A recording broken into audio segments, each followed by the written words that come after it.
sweetness. Well, good morning, everybody. My name is Reverend Melinda. It is always my honor to be with you and share with you and commune with you and hold space for you and with you. So thank you, Reverend Charlene, for continuing to invite me back. Well, beloveds, I will try to not cuss today. There's certain things I need to remind myself of. Our monthly theme, ancestral wisdom, new thought. Oh, our ancestors hold all that wisdom, right? And yet, like children, we're kind of like, well, do it ourselves, and we kind of throw away everything. And yet, at some point, we come back and we remember that our parents, our ancestors actually knew some really good quality stuff. So today's title is Circulation in Wild Strawberries. And I want you to just, wherever you're at today, just breathe. And I think that's probably the biggest message that Spirit has for us today is breathe. How might your life change if you gave and received as freely as wild strawberries? Circulation in Wild Strawberries is the title. So let me give you the story, shall I? So this comes from a book called Braiding Sweetgrass, Indigenous Wisdom, Scientific Knowledge, and the Teachings of Plants, written by Robin Wall Kimmerer. I hope I said that right. So the Robin that is referred to in this story is the author. The gift of strawberries. In a way, Robin was raised by strawberries. Even in the richness of trees and flowers of upstate New York, it was the wild strawberries that gave Robin her sense of place. After the school bus dropped her home, she'd rush out to the fields around her house to look for the patches of white flowers with yellow centers, dotting the fields in May. All through June, the children would keep watch over the strawberry plants as the petals dropped, and then the little green nubs appeared. These were sour, but they ate them anyway, impatient for the real thing. Robin could smell the ripe strawberries before she saw them. She'd lie on her stomach in her favorite patches, searching for only the reddest of the red, leaving the pink ones for tomorrow. Her father loved wild strawberries, so for Father's Day, her mother would almost always make him strawberry shortcake. Mother baked the crusty shortcakes and whipped the heavy cream, but the kids were responsible for gathering the tiny wild berries. Dad thought wild strawberry shortcake was the best present, a gift that could never be bought. In Potawatomi creation stories, strawberries are important. The Sky Woman came to Turtle Island. She carried a beautiful daughter in her womb. This daughter grew on the good green earth, loving and loved by all other beings. But tragedy befell her when she died giving birth to her twins, Flint and Sapling. Heartbroken, Sky Woman buried her beloved daughter in the earth. Her final gifts, the most revered gifts, grew from her body. The strawberry rose from her heart. In Potawatomi, the strawberry is Ode Min, the heart berry. And so what a beautiful story that is to give life, to bring forth something into the world. A beautiful, precious being, a beautiful, precious gift. And tragedy befalls. And the vessel that being, that presence lived in goes back to the earth from whence it came. And then the earth gives back the strawberries. That's the circulation we're talking about.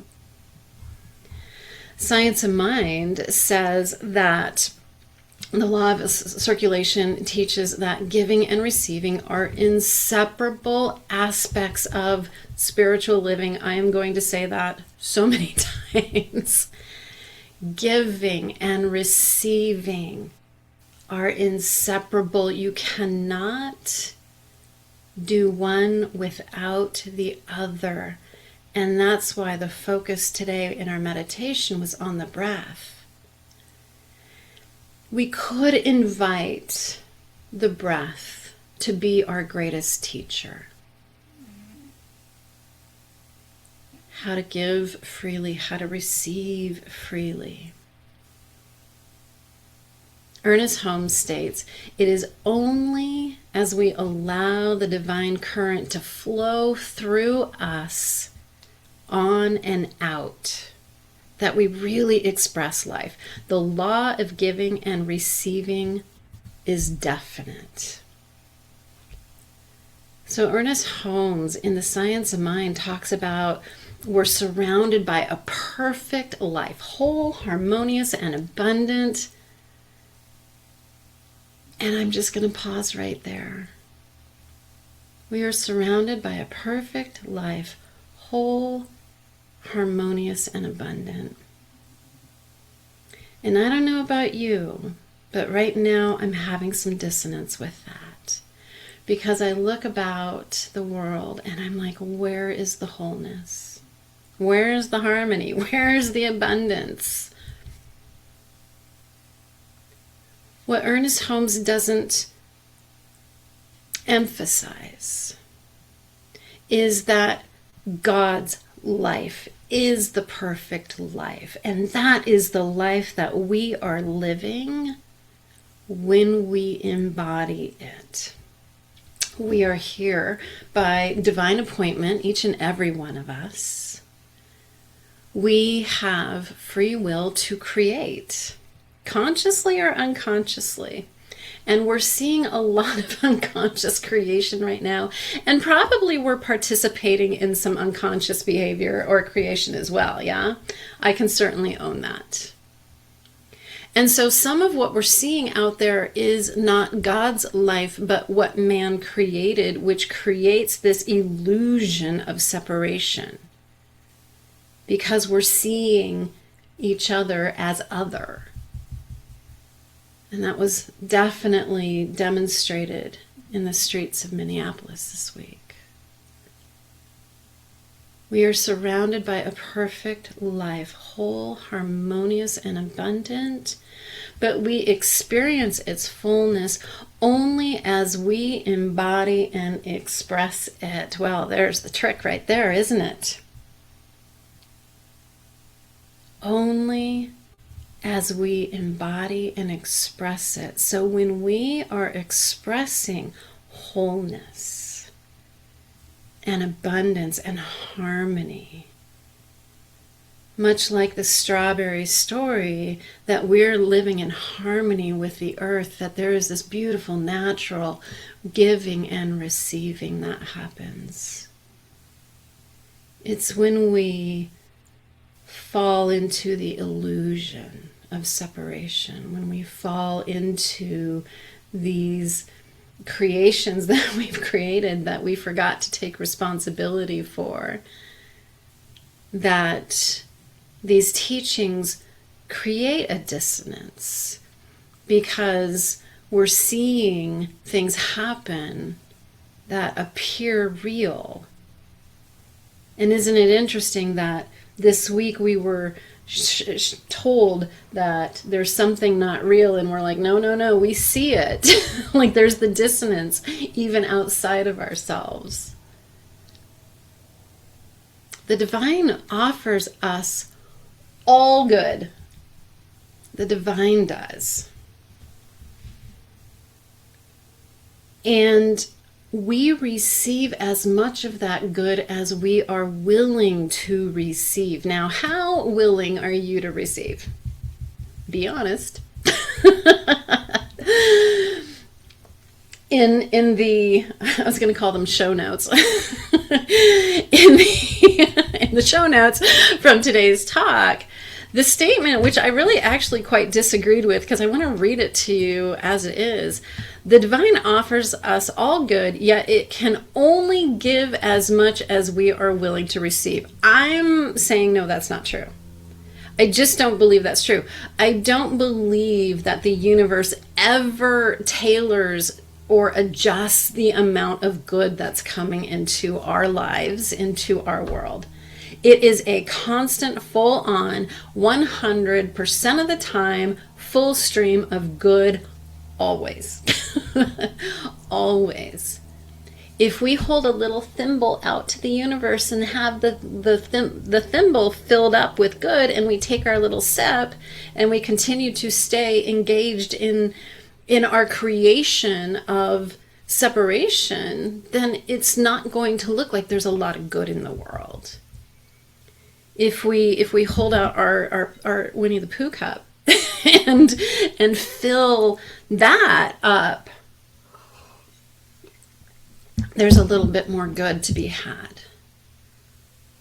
But when we recognize that our being is immense, that our ability to receive is immense, and we open our hearts to receive, oh, the miracles.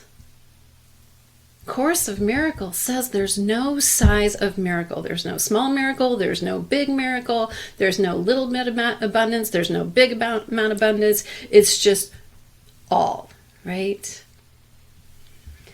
So one of our points for our talk today is that everything is a gift.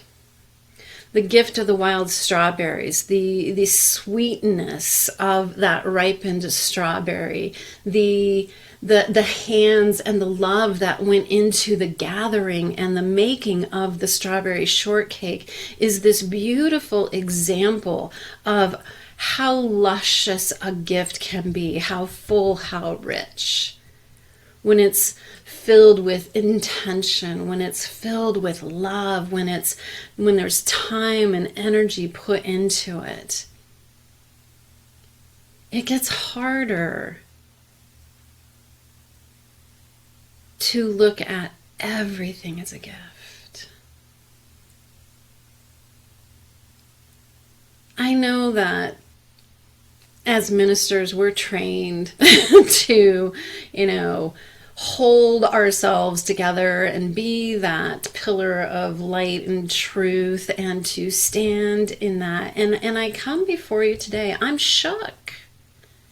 I'm absolutely shook by what happened this week. And I'm still not grounded yet. I'm getting there. I'm working on it. Everything is a gift. That's hard. I don't know about you. I don't know. Am I the only one that's a little hard to hear right now? To see the lack of harmony, the lack of kindness, to see the separation, to see the sacrifices that are happening as a gift, that feels like a big, huge ask. If you've heard me talk before, you know I'm offering this retreat called Living the Life of a Mystic, and I really feel more than ever called to speak and teach what it means to be a mystic. It means to have a foot in each world. It means to have a foot in the human world, the recognition, the knowing that we are experiencing and living into our own creation. We created separation. We created the division because that never existed in the mind of God. There never was separation. There never was other. And yet, something within spirit at some point stirred within itself and said, okay, knowing all this goodness and knowing all this allness and knowing all this love is good and great and wonderful. What would it like to be separate from it? It thought itself into these individual expressions. It thought itself into this unique expression called Tamara, Reverend Charlene, Reverend Melinda, and each and every one of you. And that presence is moving and operating individually through us. It is operating as us.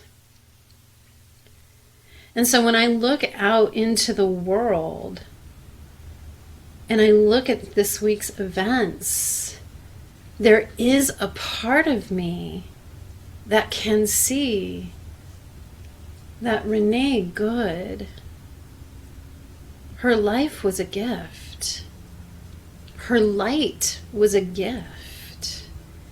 And how she moved out of this human form into her next evolution as continuous energy, because I know and I believe that energy is not destroyed. I've had the experience of leaving my own body and becoming pure consciousness. You know, I had a moment. I died. And so I know that there is something beyond. And so I know for Renee that she continues in her love, in her light, in her purity. And the moment of moving from one form to the next, I can a little bit hold that as a gift, because it woke up the world. How many of us knew her before this week? No, but well, I mean, some, a few, a handful, maybe 100, maybe 200 people, maybe 300. I don't know. But the world knows her now. And her light and her transition from form brought millions into the streets, brought millions to find their voice. That's a gift. That's powerful. And yet we can hold the humanity of the tragedy of how that transition happened. We can hold that as unjust. It takes a very mature spiritual mind and heart to recognize the gift in all things.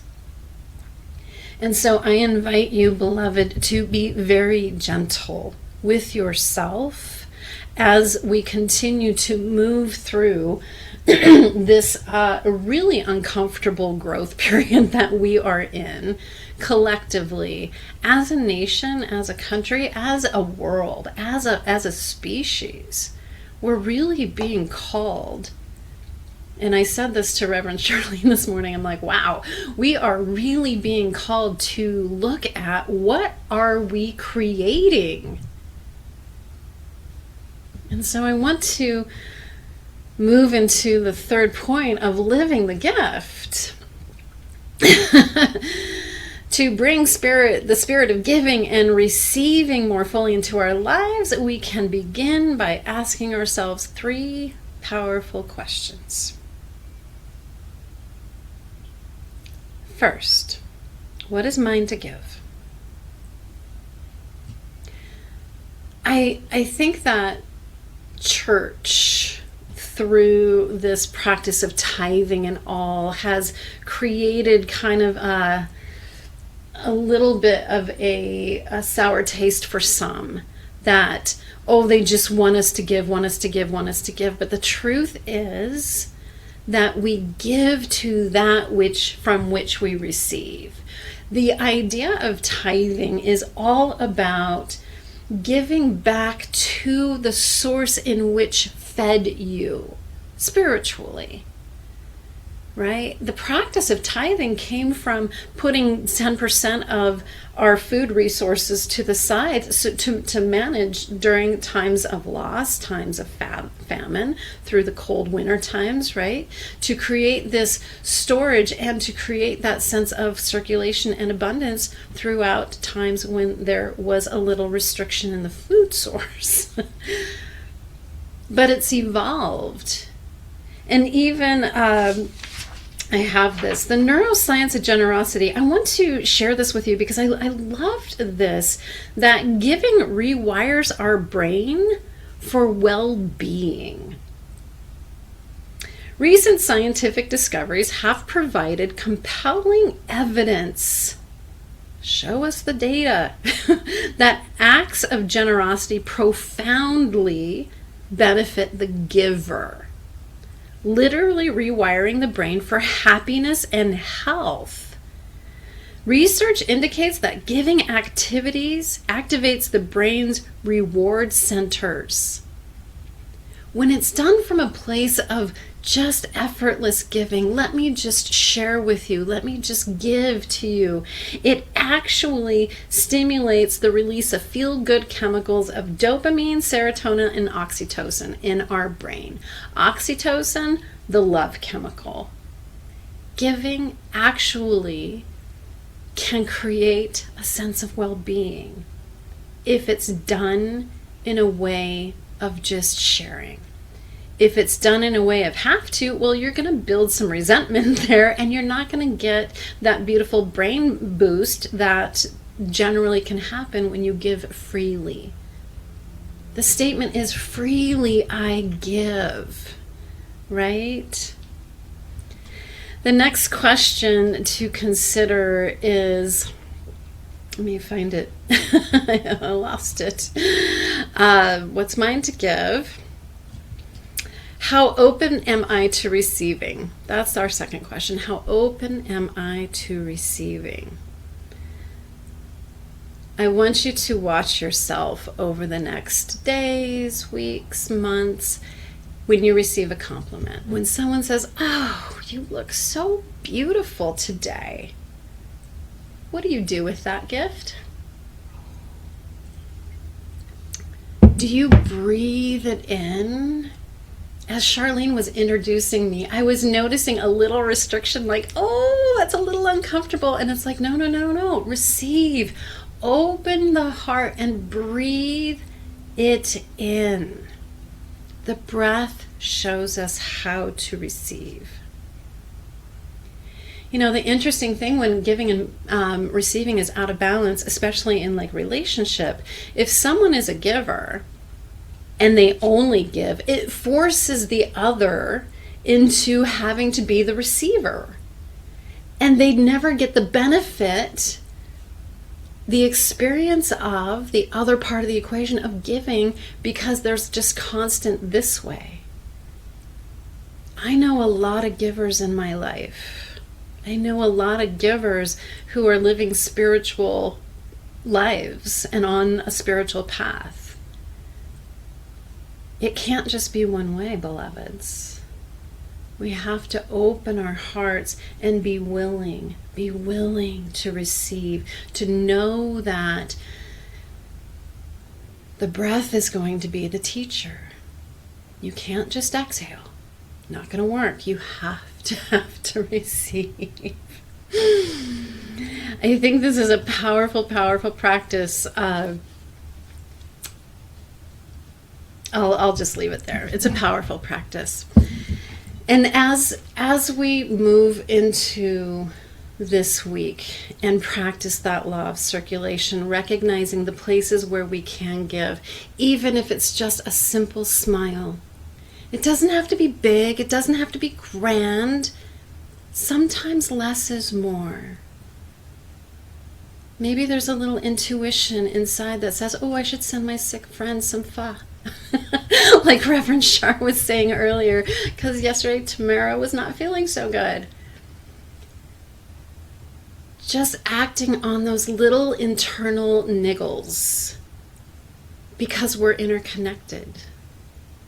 And if you get that little sense of, oh, I should give, I could smile, I could leave something, I could send a thank you card, I could say, thank you, you're important to me, I appreciate you.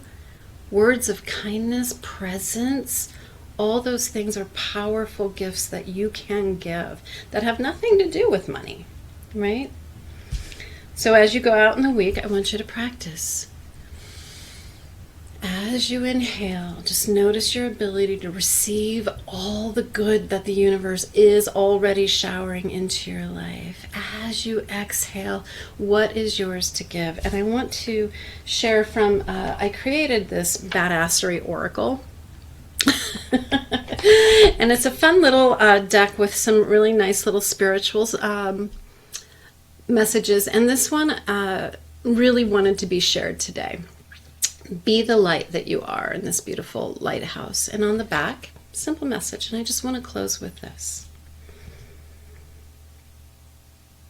I'll start with a prayer and then I'll finish with the card. And so I just want to go into that moment of recognition that even though there is a lot of uncomfortable things happening out in the world, even though I recognize and know that the spirit of love is behind it all, underneath it all, infusing it all, even though it may not be embodied, it may not be expressed by human beings. It is there. I recognize that divine presence of God moving in, through, and around all things. I see it in the smile of a child. I see it in the kindness of people's outpouring of love and gifts when tragedy strikes. I see it in the outrage. I see that love, that passion that says we can be better. We are better. I know that love is what is bursting forth in this time. That love is the light, is the presence, is the life of God itself. And where tragedy strikes, I know that love exists. In each and every heart, I know there is a spark. In each and every heart, I know is the presence. And I choose to recognize that. I choose to see that in all things, in all ways, in all situations.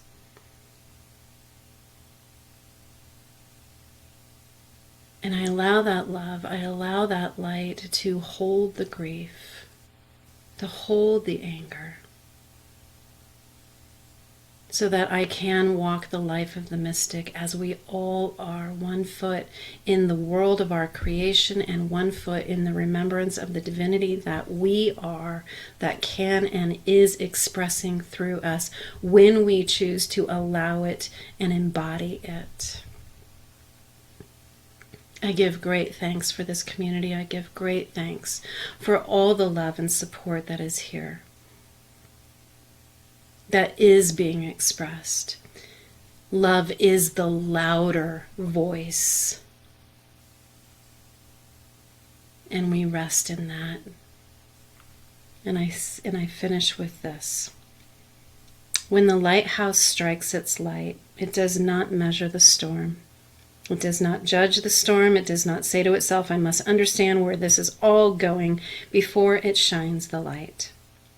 All it knows is that it was built to endure darkness, mighty wind, and the waves that will crash endlessly over its structure. It's not afraid either.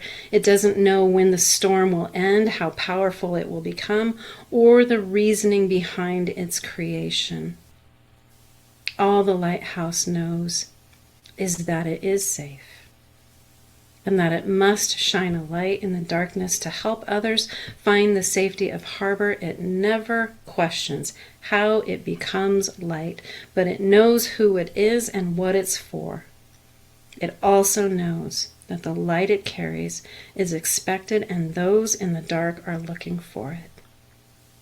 And so as we practice our circulation, beloveds, know that you are the light. Shine it before all humankind. People in the dark are looking for it. And so it is.